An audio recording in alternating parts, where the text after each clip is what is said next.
Alliance Assurance, plus qu'une assurance, une alliance. Amis auditeurs de Radio 1, bonjour. Nous sommes très heureux de vous accueillir à nouveau dans l'invité du direct. Nous allons pouvoir reparler d'économie sous le meilleur des angles avec Nassim Dalibey. Nassim Dalibey, bonjour. Bonjour. Vous êtes un autodidacte de l'économie, vous voulez me dire, je prends la dernière accroche. Un opérateur économique, vous êtes développeur de business, vous êtes un entrepreneur, vous êtes un touche-à-tout dans l'économie et vous avez cet immense avantage de regarder le monde à partir du cœur du monde, à partir des États-Unis. Ça ne le restera peut-être pas toujours, mais ça vous change la perspective et vous êtes venu nous dire aujourd'hui que la pandémie a beaucoup changé la donne et qu'il faut s'attendre à ce qu'il y ait de nouvelles opportunités. Tout à fait. D'abord, bonjour et merci de me recevoir. C'est un grand plaisir d'être en face de toi aujourd'hui. Oui, effectivement, la pandémie a changé la donne. Dans quel sens? Dans le domaine aujourd'hui, il y a une redistribution économique qui se passe à travers le monde aujourd'hui. On va juste, pour citer un exemple concret, production mondiale est faite en Chine. Pandémie, on s'aperçoit que toute la production est sous contrôle en Chine. Donc l'Europe, pour la citer en exemple, mais pas que l'Europe, à travers tout le monde aujourd'hui, on s'est aperçu qu'on ne contrôlait plus nos intrants de production. Les productions étaient déportées. L'Europe est devenue un simple consommateur. Je crois que c'est un petit peu ce que l'Algérie a été depuis au moins une vingtaine d'années. Alors, ça signifie que on a bien suivi ce débat. On va démarrer par là parce que c'est très important. Ça va décider un peu des flux d'investissement et des flux de circulation des marchandises dans les prochaines décennies. On s'est rendu compte que les centres de décision donc, qui se situent en Occident se sont dit « Oh là, il y a un risque, il faut relocaliser une partie de la production ». Mais j'entends souvent des experts dire ça, c'est ce qu'on dit au cœur de la crise. Mais une fois qu'on passera le plus difficile de cette crise-là, ce sont à nouveau les critères financiers qui vont prendre le dessus. Si ça coûte moins cher en Asie, on continuera à les produire en Asie. Alors, il y a un effet supplémentaire aujourd'hui. C'est qu'il y a des parts de marché qu'on doit aller chercher aujourd'hui. Moi, je suis dans le domaine de la finance depuis environ 27 ans. Un financier cherche des parts de marché. Où se trouve... Il y a une crise économique mondiale aujourd'hui. Mais vous savez, dans toute crise, il y a ceux qui vont profiter de cette crise pour se lancer ou se relancer. Il y a d'autres qui vont subir la crise. Et puisque notre sujet aujourd'hui, c'est quand même l'Algérie, je pense qu'aujourd'hui, l'Algérie n'a jamais été dans une position aussi bonne qu'actuellement par rapport à cette crise pandémique. On peut utiliser cette crise pour se lancer en termes d'économie industrielle. Pendant 20 ans, au moins en tout cas, on a été juste un pays sur lequel on déversait des productions industrielles venues d'ailleurs. Aujourd'hui, je suis convaincu en tout cas que c'est l'acteur doit devenir l'Algérie. Vous savez, en économie, on apprend une chose. Or, ou on est des leaders, ou on est des followers. On a été des followers depuis très longtemps.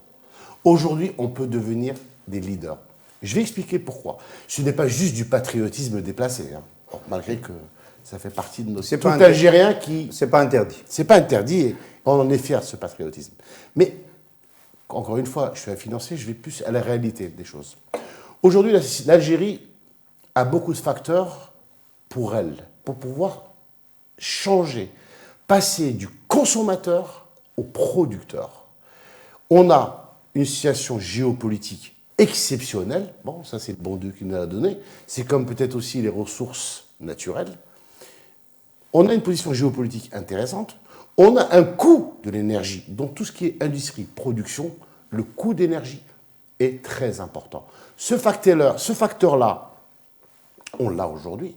On a une ressource humaine assez exceptionnelle. Je peux vous dire qu'il y a dans des pays émergents, le blocage de leur croissance fut le manque de cette ressource. L'Algérie regorge de ressources aujourd'hui. Alors oui, on peut dire la formation, en tout cas la base est là. Il y a eu une éducation qui a été donnée, qui est assez importante. Alors, je vais dire juste un mot là-dessus. Nous avons beaucoup d'ingénieurs et de chercheurs et de diplômés en Algérie. Maintenant, est-ce qu'ils sont parfaits? Peut-être pas, non. Mais je pense qu'il faut juste une petite formation complémentaire dans certains domaines.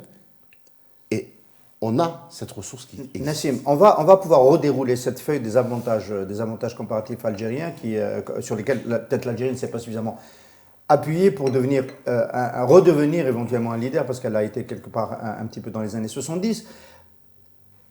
On reste encore un instant du point de vue de l'épargne mondiale, des investisseurs, qui aujourd'hui, effectivement, il n'y a pas de croissance importante dans la zone OCDE et qui vont vouloir chercher des niches, des opportunités, de nouveaux territoires où développer le capital.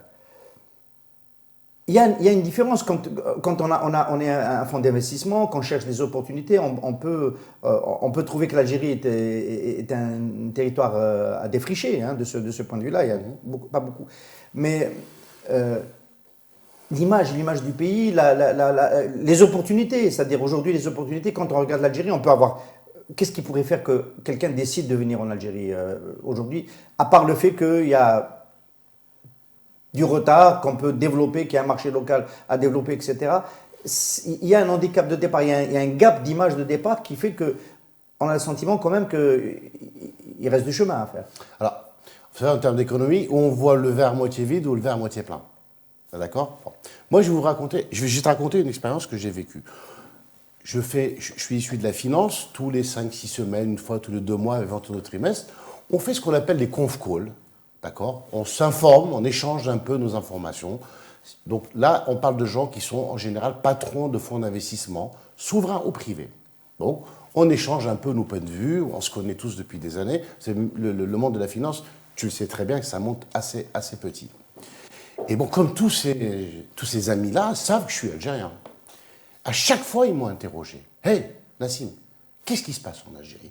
Qu'est-ce qu'on pourrait faire ?» C'est plus joli en anglais. Yeah, I know.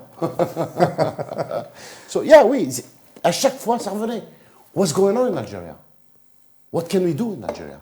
Donc, c'est des gens, c'est des financiers, que eux nous reflètent l'image potentielle qu'il y a de l'Algérie sur le développement.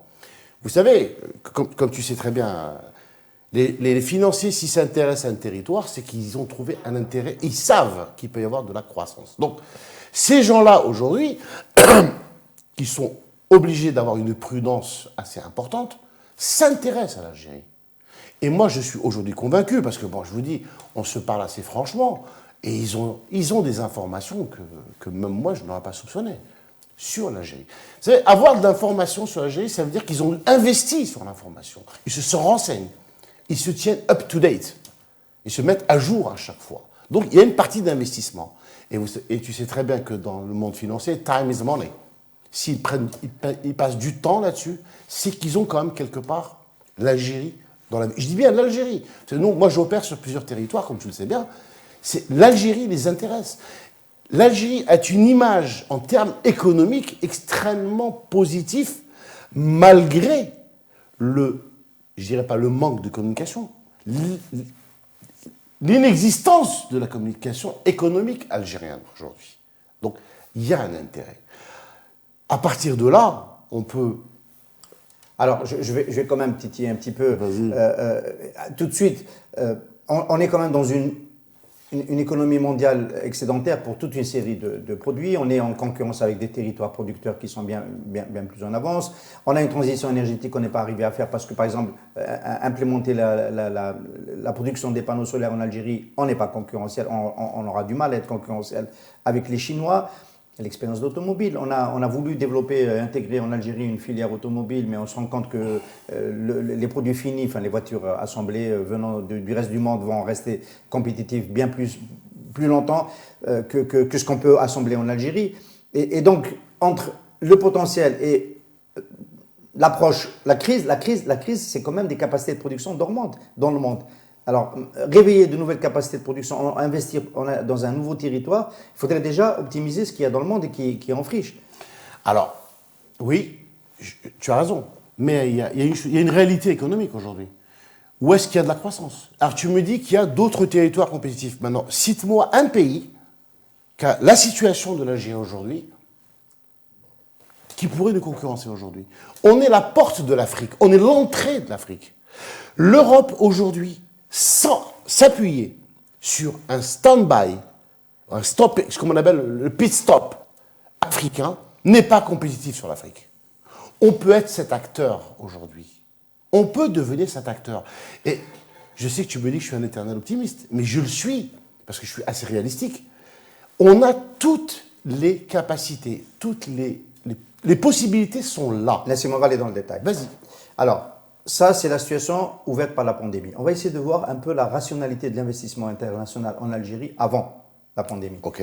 Moi, quand je regarde les fonds d'investissement, je connais 2 opérations d'entrée. Il y en a plus, évidemment, mais deux importantes. Il y a un fonds d'investissement qui a pris des parts dans Biopharm, un des leaders de l'industrie pharmaceutique en Algérie. C'est un secteur qui a décollé parce qu'il a protégé sa production en Algérie. Donc, il y a une sorte de facteur d'exception par rapport à l'industrie pharmaceutique et on a attiré un grand fonds d'investissement dans Biopharm. Et il y a, dans l'industrie, il y a Général Emballage aussi qui a reçu un fonds d'investissement dans son capital qui lui a permis d'accélérer son développement.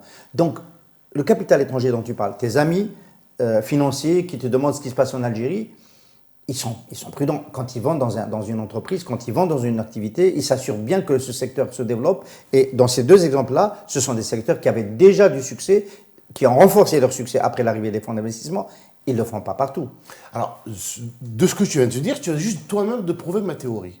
Ça a fonctionné sur le médicament. On va parler de l'industrie pharmaceutique aujourd'hui. Corrige-moi si je me trompe, je crois qu'en tout cas, il y a plus de 150 unités de production. C'est un secteur qui est très structuré aujourd'hui. Ce secteur est structuré aujourd'hui. Demain, ramener des investissements dans l'industrie pharmaceutique, c'est possible. L'industrie pharmaceutique, elle a deux volets intéressants.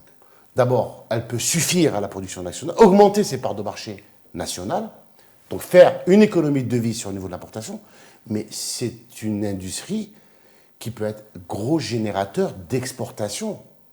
C'est clair. Il n'y a pas beaucoup de pays où il y a autant d'usines. Je ne sais pas si on se rend compte un peu. C'est incroyable. Il y a un deuxième secteur, qui est l'agroalimentaire, par exemple, qui est un secteur, en tout cas, moi, aujourd'hui, de ce que j'entends, ces 2 secteurs qu'on vient de citer ensemble, l'industrie pharmaceutique, si les règles sont claires, et on en parlera tout à l'heure, les fonds d'investissement vont venir, sans aucun souci. Et ils ne vont pas venir pour nos beaux yeux, hein. Ils vont venir parce qu'ils sont là pour gagner de l'argent. Le secteur agroalimentaire, mais il peut s'étendre. Tu as parlé du solaire. Moi, je ne dirais pas le solaire. Je dirais la production d'énergie. Oui. D'accord ? La situation géographique, encore une fois, c'est un don de Dieu. Cette situation géographique qu'on a aujourd'hui, on n'a pas équivalent dans le monde. Je crois que peut-être une partie du Mexique seulement. Donc, exploitons ça. Maintenant, je reviens sur des choses un peu plus importantes. Je prends un exemple. On a l'industrie minière aujourd'hui en Algérie. On extrait de la mine et on l'exporte. Erreur. Il faut la transformer. Moi, je suis plus assez radical. Moi, j'interdirais l'exportation du baril de pétrole. Il est hors de question qu'on exporte un baril de pétrole. On doit transformer un baril de pétrole. C'est ce que dit Reda Amrani tous les mardis dans le CEE. Eh ben, je suis ravi de faire le perroquet, parce qu'il a tout à fait raison. Il y a beaucoup d'industries de transformation. Là, on a pris 2 gros chantiers. Les mines, la pétrochimie. Je ne suis pas un spécialiste ni des mines, ni de la pétrochimie. J'ai regardé un petit peu. C'est déjà des domaines qui sont extrêmement importants. Mais il y a encore quelque chose. Il y a une autre niche du business. Vous savez, j'ai rencontré un petit peu les opérateurs économiques algériens ces derniers jours. Bon, je suis à Alger là.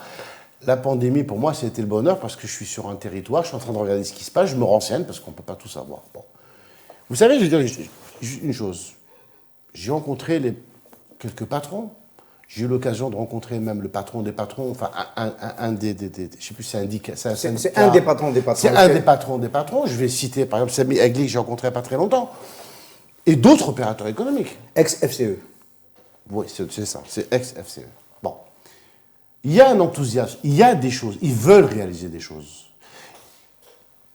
Il y a un autre volet. Il y a des choses qui sont en train de se faire, que je suis en train d'observer. Je vais citer un exemple. Le ministère des Affaires étrangères a créé une espèce, je ne sais pas comment on l'a appelé, une commission où on a parlé de la economical diplomatique, je ne sais pas comment on dit en français, je suis désolé. Une sorte de lier la diplomatie avec l'économie. Je crois que si mes souvenirs sont bons, pour un pays africain, nous avons une présence diplomatique à travers le monde. Il n'y a pas beaucoup d'Africains, de pays africains en tout cas, qui ont autant de représentations dans le monde aujourd'hui. Moi, j'appelle ça des VRP. J'appelle ça des représentants économiques de l'Algérie. Donc, j'ai eu cette annonce. Sincèrement, comme tout Algérien qui se respecte, je me suis dit, allez, c'est encore un effet d'annonce. Mais par contre, j'ai creusé un petit peu et j'ai même participé à une de leurs réunions. Il y a une vraie volonté. Il y a vraiment des gens derrière. Moi, après avoir fait une petite intervention, il y a des diplomates, ce que je les appelle les futurs, en tout cas, représentants économiques de l'Algérie, les VRP algériens. Ça doit servir aussi à ça, la diplomatie. Avec une envie de faire, qui m'a, personnellement, je vous dis, et aussi bien que, à la base, je suis honnête, je dis, encore, c'est un truc qu'on a annoncé qu'on ne va pas faire derrière. Oui. Mais là, il y a des choses qui sont, en tout cas, palpables. Oui. On a besoin de ça. Alors, je ne sais pas si il y a des... Je pense qu'on a exagéré un petit peu le stock de capital en Algérie, parce que quand on parle d'investissement, de développement, etc., ça doit d'abord reposer sur l'épargne nationale et le stock de capital circulant en Algérie pour qu'il soit investi. Il y a un point de vue qui dit qu'on ne s'en sortira pas sans les IDE, parce que l'épargne mondiale est tellement importante aujourd'hui dans le développement des économies, dans la mondialisation, qu'on aura besoin, on s'en est privé pendant trop longtemps avec le 51-49. Voilà. On est en train d'en sortir doucement, mais est-ce que alors, 51-49, on sait que ça a été un problème. Est-ce que le fait de le supprimer, ça suffira, ou est-ce qu'on aura besoin, pour les fonds d'investissement, pour garantir leur venue en Algérie, d'autres dispositions? Alors, je rebondis sur une chose. Tu parles d'épargne, d'investissement étranger. D'abord, parlons de l'épargne qui est en Algérie. Parlons de l'épargne qui n'est pas dans les banques, mais qui est dans les maisons et en dessous des matelas. Déjà, cette épargne, il faut la récupérer. Il faut la remettre. Il faut la réinvestir dans l'économie algérienne aujourd'hui. Est-ce qu'elle n'est pas surestimée? Justement, tu sais, je vais dire une chose. Un investissement d'1 million de dollars, il est important. Et un investissement d'1 milliard de dollars, il est important. Alors, après, c'est devenu une bataille de chiffres. Je ne rentre pas dans cette bataille de chiffres. D'accord? Je sais une chose, en tout cas. Si je fais mes calculs comme ça, ce qu'on appelle à la louche, et je vois ce que représentent les parts de marché informelles, donc des dividendes collectés en informel aujourd'hui, je pense que ça peut représenter plusieurs milliards de dollars. Équivalent, en tout cas, plusieurs milliards de dollars. Déjà, attirons cet investissement, ce qu'on appelle un investissement interne, qui rassurera peut-être les marchés internationaux. Si l'Algérien investit son propre argent, les étrangers voudront, les fonds, en tout cas internationaux, viendront investir là-dessus. On pourra en parler de l'informel si tu veux après. Alors, pour ce que tu dis, il y a une chose, il y a un contexte. Ce n'est pas une mesure qui va permettre de. La 49-51, vous savez comment je vous la traduis? Ne venez pas chez nous. Ça veut dire ça. C'est la définition de la 49-51. Ne venez surtout pas investir chez nous. C'est comme ça que je traduis la 49-51. Je suis peut-être un peu dur, mais c'est la réalité de la chose. On dit, surtout venez pas investir chez nous. Ça, c'est la première des choses. Maintenant, il y a ensuite le côté des textes juridiques. Moi, en tant que financier, même en tant qu'Algérien, en tant que venir investir en Algérie, j'ai besoin d'avoir des textes qui me protègent, qui me garantissent mon investissement. On n'est pas des philanthropes. On va venir investir dans un environnement sécurisé d'investissement. Là, ensuite, c'est que des textes. C'est une volonté de pouvoir réellement vouloir vers les investisseurs, de leur mettre les textes en face qu'ils ont besoin d'avoir. Je ne pense pas que c'est aussi compliqué que ça. J'entends dans les débats, il manque ce texte, il manque ceci, il manque cela. Si on calcule les manques, on va tourner en rond et dans 20 ans, on va encore parler de ce qui nous manque. Mais c'est un vrai problème. Enfin, c'est un problème majeur. La sortie du fonds d'investissement de l'UIBA, de l'investissement de l'UIBA, il n'a pas pu passer par la bourse, il a été bloqué pendant longtemps. Prenons cet exemple pour définir. Il y a la première partie qui est sortie, mais la deuxième, non. Mais c'est un exemple que tu donnes.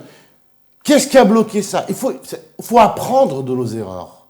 Pour moi, un échec, c'est qu'on n'a pas pris les leçons de notre échec. Apprenons de nos erreurs. Pourquoi ça n'a pas marché? il faut arranger ce qui a fait que ça n'a pas marché. Nassim Dalibey, qu'est-ce que tu vas répondre à une partie des experts de l'opinion qui, toujours dans un modèle défiant vis-à-vis du capital étranger, qui va dire, quand on regarde sur 15 ans, sur 20 ans, souvent on cite maintenant le Maroc, hein, quand on fait un tapis rouge à l'investissement étranger, à la fin, les rapatriements de dividendes, l'impact économique réel, ça peut créer de l'emploi, ça peut, au bout d'un moment, redistribuer de la fiscalité, des revenus pour le Trésor, pas beaucoup. La zone de Tanger ne génère pas beaucoup. Il y a Renault qui a beaucoup développé là-bas, mais quand on voit tous les abattements qu'il y a eu au départ pour les attirer, voilà, il y a des calculs, il y a des gens qui interrogent ce modèle-là. Est-ce que le fait d'avoir pris autant de retard ne nous oblige pas à être, peut-être à négocier 41-59, 49-51, on est d'accord que c'est ce que tu disais, ne venez pas, mais est-ce qu'on ne doit pas être quand même plus attentif pour relier un peu ce point de vue, un peu défiant vis-à-vis de ce modèle? Alors, d'abord, je vais me permettre de rectifier une chose que tu as dit. Tu as parlé de tapis rouge. Moi, je ne parle pas de tapis rouge. Pourquoi un tapis rouge? C'est un deal, win-win deal. Pourquoi je ferais un tapis rouge? Qu'est-ce que l'investisseur a besoin?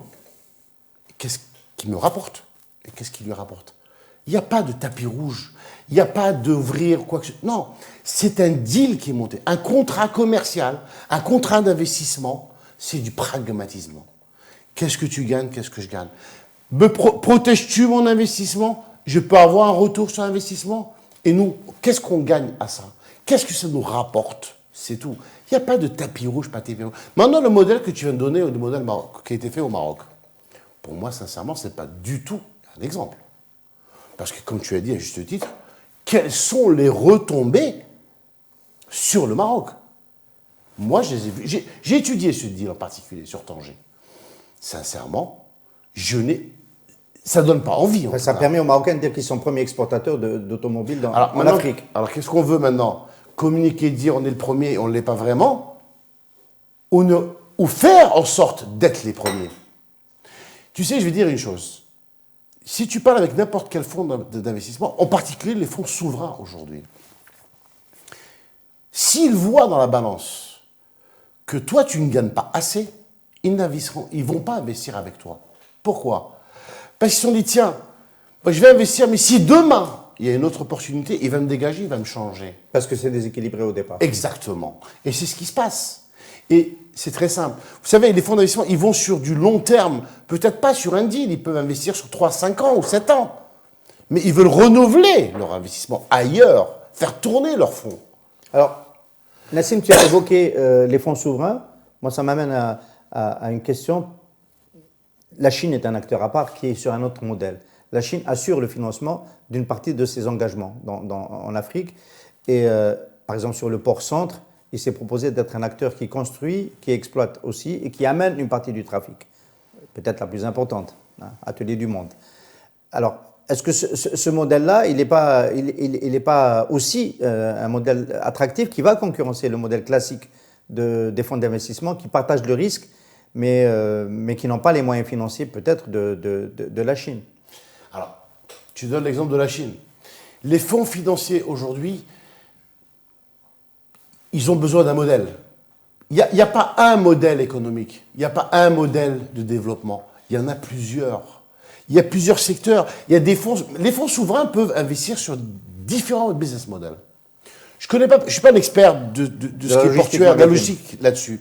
Mais par contre, un port comme ça... J'ai été interpellé parce que tu avais dit quand l'accord est déséquilibré, Bolloré s'est fait chasser de Douala, du port de Douala au Cameroun, parce qu'au bout de 5 ans, au bout de 10 ans, c'est lui qui rapatriait le plus d'argent et l'État camerounais a fini par annuler le contrat. Bah, tu vois, on est en phase, hein, parce que c'est à ça que je pensais quand je t'ai dit ça.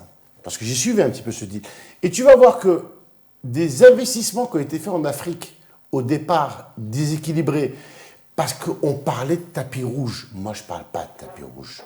Madame Jane Setro Alena, c'est un deal. Un deal, c'est du business. On n'attend pas de cadeaux. S'ils viennent investir chez nous, c'est parce que ça leur rapporte. Ben, nous, on doit se comporter de cette manière-là. Tout simplement. Nous, on ne leur fait pas un tapis rouge comme eux ne nous font pas un tapis rouge. Quand on commence à parler de tapis rouge, on parle déjà de déséquilibre. Je ne suis pas d'accord. On peut discuter aujourd'hui d'égal à égal avec des investisseurs. Parce qu'on est bankable. Ils peuvent gagner de l'argent chez nous. Et nous, il faut que ça nous rapporte aussi. Si ce n'est pas équilibré, ce n'est pas de l'économie à long terme. L'Algérie aujourd'hui a besoin d'une économie à long terme. Maintenant, tout ce qu'on dit là, et tu sais que je déborde d'optimisme, et je le suis, et convaincu en plus. Moi, je suis certain, mais je suis intimement convaincu. Ça fait 30 ans que je suis à l'international. Ça fait très longtemps que je n'ai pas vu, si je prends le volet économique, un territoire comme l'Algérie avec autant d'opportunités. Et je vais dire juste une petite chose, après je... Il y a une chose qu'on a aussi en Algérie qui est extraordinaire. On a 40% de 75% de la population qui a moins de 40 ans. On a toujours dit que les Algériens avaient 44 millions d'Algériens, 44 millions d'hommes politiques. Moi, je dirais qu'on a 44 millions d'hommes d'affaires, d'entrepreneurs en Algérie. Moi, j'ai parlé avec je prends tous les jours, je prends des leçons par nos jeunes entrepreneurs algériens. Je prends des leçons. Et il y a eux, il y a ceux de la diaspora aussi, que j'espère qu'on aura le temps d'en parler tout à l'heure. Oui. Alors, toujours sur la logique de l'investissement étranger, les fonds d'investissement que tu connais bien, avec lesquels tu en contact, que tu peux représenter sur certains dossiers, en général, ils prennent des affaires qui ont déjà relativement réussi, qui ont montré du potentiel. J'ai cité les deux exemples de Biopharm et de General Emballage. Ça vient accélérer le développement. On n'est pas dans le angel business avec des startups où on prend le risque avec quelque chose qui est juste peut-être encore une idée sur une feuille. Alors, en Algérie, justement, le fait que l'investissement soit bridé, que le capitalisme algérien soit empêché, d'une certaine façon, on n'a pas suffisamment de cas dans lesquels on peut venir... soit c'est des entreprises qui ont beaucoup bénéficié de la proximité avec le pouvoir politique et donc qui sont fragiles, Groupe Haddad, Groupe Koninef et tous les autres. On sait très bien que ça a réussi grâce au piston politique, je l'appellerais ça comme ça, ou alors celles qui se sont construites, il n'y en a pas beaucoup qui se sont construites de manière autonome grâce à leur ingénierie, à la relation au marché, la compétence de leurs équipes, la qualité de leurs produits, etc. Et donc, finalement, c'est vrai que le potentiel vu de manière ouverte comme ça, large, il est puissant, mais si on va au cas par cas, et à ce moment-là on parle en termes d'entreprise et de filière, quand on est un fonds d'investissement, avec qui on se marie en Algérie? Il n'y en a pas beaucoup. Alors, je vais dire une chose. Tu as parlé de piston politique. Construire sur du piston politique, on construit des fondations avec du sable. Ça ne tient pas. La preuve, le temps nous l'a prouvé. D'accord? Moi, je dirais qu'aujourd'hui, un politique ne peut pas avancer sans les acteurs économiques et vice-versa. Il faut... Vous savez, moi, je suis plus pour la politique du fait accompli. Voilà. Notre rôle, nous, en tant qu'opérateurs économiques... voilà. Pardon, ça me parle beaucoup, parce que Radio M, c'est un peu la politique du fait accompli. Hein. Voilà. C'est un investissement qui est bâti sur le fait accompli. Très bien. Et bravo, d'ailleurs. Alors, c'est très simple. On demande que la relance économique soit là. On demande aux acteurs économiques d'être actifs, de bouger. On demande beaucoup de choses. Moi, j'ai navigué autour du patronat un petit peu aujourd'hui. Ils sont prêts. Ils sont sur les starting blocks. Maintenant, il y a des conditions pour que ça marche. Moi, ce que je viens de dire, est-ce qu'on peut ramener des fonds en Algérie? Oui, on peut, avec les conditions que l'on connaît. Le cadre juridique est un problème majeur en Algérie. Fondamental en Algérie, c'est le marché de l'informel. On peut en parler si tu veux aussi. On va en parler tout de suite. C'est un blocage. Maintenant, en termes d'investissement, moi, je vais donner un exemple, parce qu'il ne faut pas qu'on dise celui-là, il parle, il ne fait pas. Moi, à la tête de mon entreprise, j'ai investi en ce moment sur deux types de projets. Un projet dans l'agroalimentaire et un projet de ce qui est nouvelle technologie. J'ai fait un partenariat public-privé j'ai fait un partenariat avec une société publique pour faire de la fabrication locale ici en Algérie. Et à partir de la production, vous savez, j'ai produit une machine protection Covid ici en Algérie que je dois déployer sur le marché national. Mais surtout, c'est un produit dédié à l'exportation, qu'on peut exporter. C'est quoi cette machine? Alors, c'est une machine, c'est très simple, c'est une machine qui est 100% contactless. On se met juste en face, elle nous prend la température, elle détecte si on a un masque, elle fait la reconnaissance faciale, elle fait le pointage, et c'est un distributeur de gel automatique. C'est tout simple, c'est tout bête. Mais c'est un produit d'actualité. Ce qu'on appelle un produit d'opportunité. ce produit-là est fabriqué en Algérie avec plus de 50% de taux d'intégration. On nous a demandé 30. Désolé, on a fait 50. Et on peut monter à plus que ça. Le partenaire algérien? C'est le groupe, la société Soremep, qui est une filiale du groupe Jazer Elec, que tout le monde se connaît plus sous le nom de Leni, avec un acteur, avec un directeur général qui est là, qui sincèrement, je ne cesse de le complimenter parce que, avec les contraintes qu'il a en tant que patron d'une boîte publique, et réaliser ce qu'il a réalisé jusqu'à aujourd'hui, moi personnellement, je lui tire chapeau. En tout cas, il m'a encouragé à l'accompagner. C'est un peu kamikaze, je le reconnais. Quand j'ai parlé de ça à mes amis au départ, ils m'ont dit, mais Nassim, mais tu es fou, qu'est-ce que tu vas t'embêter avec ça? Tu vas avoir des problèmes. Oui, j'ai des problèmes. Mais on avance quand même. Alors, le problème, je peux l'entrevoir tout de suite. Une boîte publique, notamment une filiale de ENI, ça peut être très bon dans la production. Ça peut être très bon. Ils sont excellents en tout cas. Après, dans la distribution, un produit comme ça, et c'est peut-être pas la boîte publique qui va le placer. C'est pas grave, c'est pour ça que j'ai pris... Vous savez, moi, j'ai une chose. Moi, je ne fais pas de différence entre un acteur public et privé. C'est peut-être ça, peut-être mon erreur ou mon avantage. La preuve, je fais une fabrication et je donne une partie de la distribution à une société publique et j'ai pris un distributeur privé. J'ai aucun complexe par rapport à ça. Celui avec qui je peux faire du business, it's good for me. I move on avec ça, tout simplement. Ça, c'est un marché de niche qui est lié à la pandémie. C'est un exemple. Oui, c'est un exemple.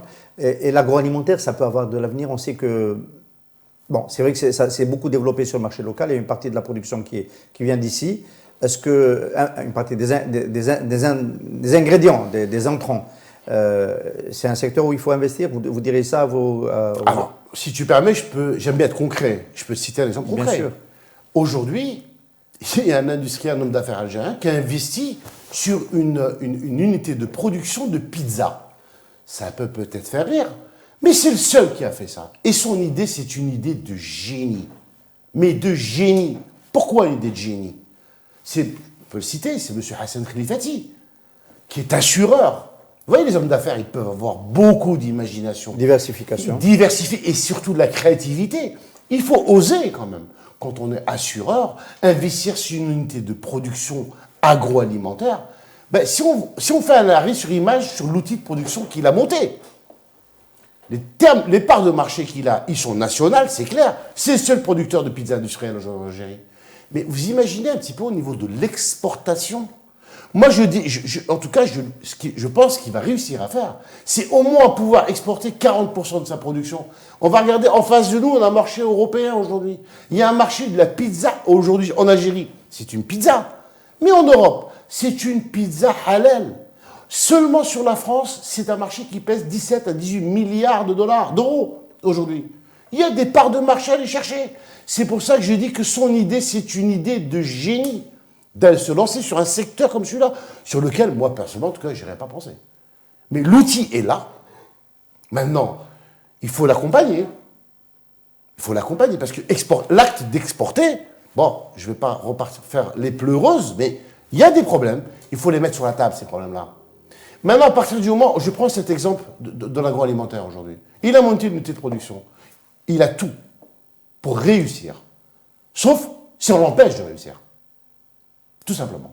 Mais sinon, des projets comme ça, il peut y en avoir pas des milliers, mais des dizaines de milliers en Algérie. Mais des dizaines de milliers en Algérie.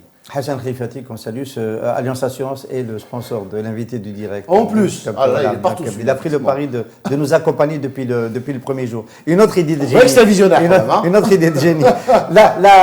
Alors, évidemment, là, vos amis investisseurs à l'international n'aiment pas l'informel. Ah, ça, c'est pas qu'ils n'aiment pas l'informel. Avec l'informel, ils ne viennent pas. C'est simple, ils ne viennent pas. Ça, c'est un sacré problème. Parce que le 49-51, on peut le changer d'un trait de plume. C'est plus grave que le 49-51. C'est plus grave. C'est beaucoup plus grave. Alors, je vais te dire une chose. L'informel, j'ai entendu beaucoup de solutions proposées pour l'informel. Alors, il n'y a pas une solution qui règle tous les problèmes. Ça n'existe pas.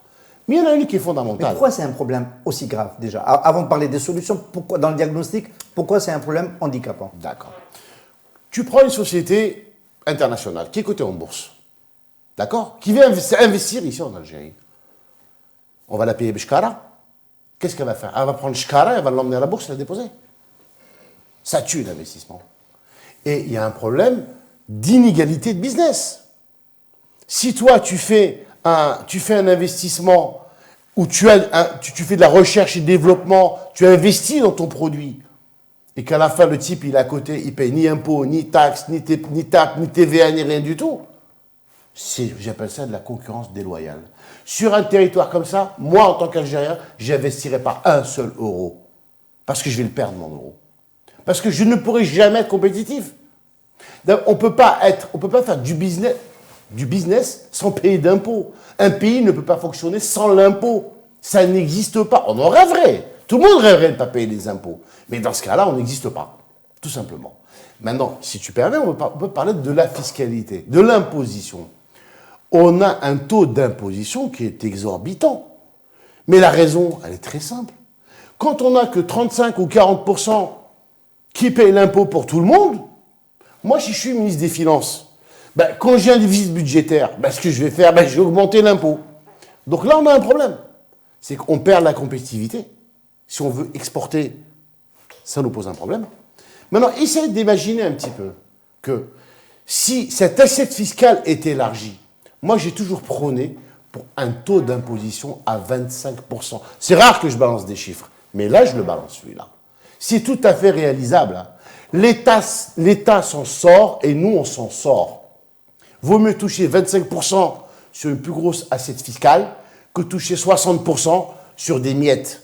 Donc, le problème de l'informel doit être absolument réglé. It's mandatory. Ça, c'est pas une option. Oui. Il y a quand même des secteurs qui peuvent échapper dans les services, par exemple, les multinationales peuvent venir. C'est pas un secteur qui est déséquilibré par la concurrence déloyale de l'informel. Alors, il y a deux problèmes. Il y a la concurrence déloyale, mais il y a aussi le problème de collecte fiscale. Moi, je ne veux pas payer les impôts pour tout le monde. Je veux payer ma part d'impôts, mais pas pour tout le monde. Je suis d'accord de payer mes impôts, mais je ne vais pas payer pour celui qui est à côté de moi que lui ne paye rien du tout. C'est pas possible. C'est impossible. Il y a un problème de déséquilibre. Et ça, pourquoi? Moi, je ne vais pas les citer. J'ai discuté avec des patrons d'entreprises étrangères implantées en Algérie aujourd'hui. Ils ont arrêté l'investissement à cause de l'informel et à cause de la contrefaçon. Tu t'imagines aujourd'hui qu'on a des acteurs algériens que leur produit est contrefait.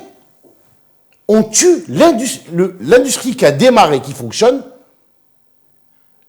Ça casse cette industrie aujourd'hui. C'est un problème qu'il faut prendre par bras le corps. Alors maintenant, on reparle des solutions parce que, encore une fois, je ne suis pas là juste pour balancer des problèmes. Les constats, on les connaît. On a fait des constats. Et moi, sincèrement, les constats commencent à me fatiguer un petit peu. D'accord? Alors, je donne un exemple. On va prendre les produits aujourd'hui qui passent sous la loupe du fisc. Pourquoi? C'est qu'il n'y a aucun contrôle sur la supply chain. Ce produit est fabriqué quelque part, ou il est importé de quelque part. Maintenant, il y a ce qu'on appelle le marquage. Marquage et la traçabilité des produits. Je te donne un exemple. Sur une chaîne de production, à la production, ce produit est marqué. À chaque fois qu'un produit passe, qu'est produit, il est enregistré. Vous savez, c'est le système de la voiture et la plaque d'immatriculation.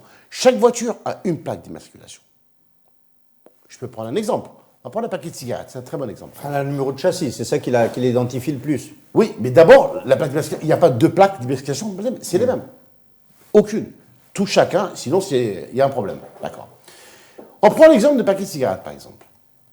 Quand un paquet de cigarettes est à la production, s'il est marqué, d'abord, ce paquet de cigarettes, à partir du moment où il est passé sur la chaîne de production, il est enregistré. On va essayer d'imaginer qu'au ministère des Finances, nous avons une plateforme qui recueille cette information-là. C'est de la data. On parlait de digitalisation. Ça, c'est un exemple concret.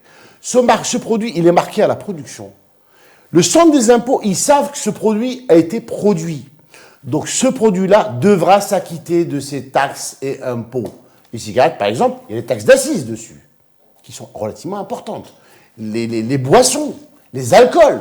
On va différencier les produits. Si moi, je suis l'État, je vais d'abord chercher où est-ce que je peux avoir la plus grosse collecte fiscale. Je commencerai par les produits où il y a de la taxe d'assises, où il y a de la forte taxe dessus. Je collecte ça déjà. C'est beaucoup d'argent. Moi, j'ai fait une estimation et je suis prêt à défier sur cette estimation. Sur quelques produits, c'est un retour fiscal pour l'Algérie direct qui varie entre 5 à 7 milliards de dollars. Oh. Ok? Je peux te démontrer ces chiffres-là, pas avec mes chiffres. Parce que là, la collecte, elle ne se fait pas bien, y compris pour ce type de produit.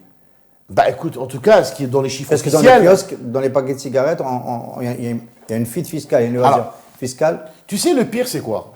C'est que le citoyen algérien, quand il va acheter un paquet de cigarettes, bon, c'est peut-être pas le bon exemple qu'on donne, parce que ça nuit à la santé, mais quand le citoyen va acheter un paquet de cigarettes, il s'acquitte du prix total.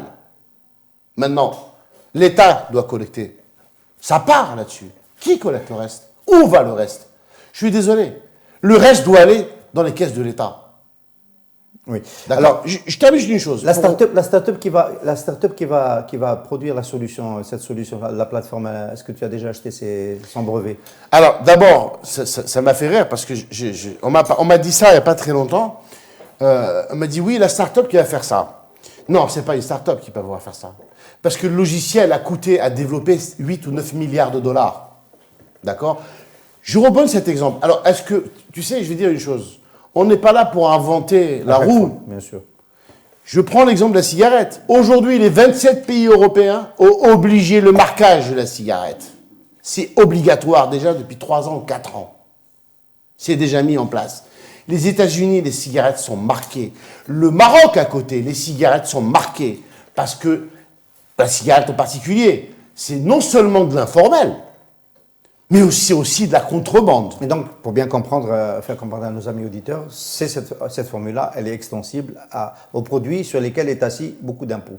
Ben, dis-moi, cette solution est déployée dans 186 pays dans le monde.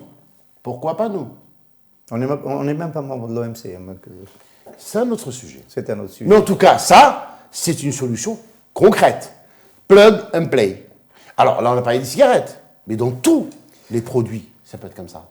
Là, on va équilibrer et on va surtout rassurer nos industriels et nos investisseurs. On a fait une émission particulièrement optimiste. Moi, ça me convient hein, de parler de... Ça nous change un peu des sujets du mercredi, du Café Presse Politique, qui sont en règle générale un peu lugubres. C'est pas notre faute, c'est l'actualité. Mais alors, en 2021, c'est peut-être un peu compromis. On peut espérer en 2022 la reprise de l'investissement, de l'entrée des IDE en Algérie. On n'a pas... C'est-à-dire quand on regarde projet par projet, etc., il n'y a pas d'opération, il y a la recherche des partenaires en Algérie, etc. Mais il peut se passer quelque chose d'important dans les prochains mois. Je vais te répondre. Moi, le délai, je vais te le donner, c'est très simple. C'est le jour où il y a ces textes qui sont là, qu'on a appliqué quelque chose pour lutter contre l'informel, et qu'on a mis des textes qu'on ne va pas inventer, qui existent partout dans le monde. On les applique du chez nous. Et on démarre. Ça, la date, quand est-ce que tu vas faire la reprise, c'est toi qui la décides. Le jour où tu as mis ces conditions-là, je peux te garantir que le redémarrage de la production industrielle, je n'en peux plus d'avoir un pays qui ne fait que consommer. Je veux qu'on ait un pays producteur. C'est ça qu'on veut. On peut faire de la production, de la coproduction. On a une situation, je me répète peut-être, géopolitique exceptionnelle, une ressource humaine exceptionnelle. Et puis, je suis désolé, les Algériens, moi, je les vois à l'étranger. Ça fait 30 ans que je suis aux États-Unis. Mais j'ai vu des Algériens débarquer d'Alger, avec rien du tout, qui font des 200-300 millions de dollars de chiffre d'affaires aujourd'hui. L'Algérien est entrepreneur en lui-même. Je voudrais qu'il le soit encore beaucoup plus ici en Algérie. Merci beaucoup Nassim Dalibet de nous avoir autant donné de bonnes ondes ce matin sur ATM. On sait que tout cela est quand même beaucoup lié à la conjoncture politique. C'est pas pour cela qu'il ne faut pas déployer les pistes et les solutions. C'est ce que nous avons essayé de faire ce matin dans l'invité du direct. Merci beaucoup. Merci de m'avoir reçu. Alliance Assurance, plus qu'une assurance, une alliance.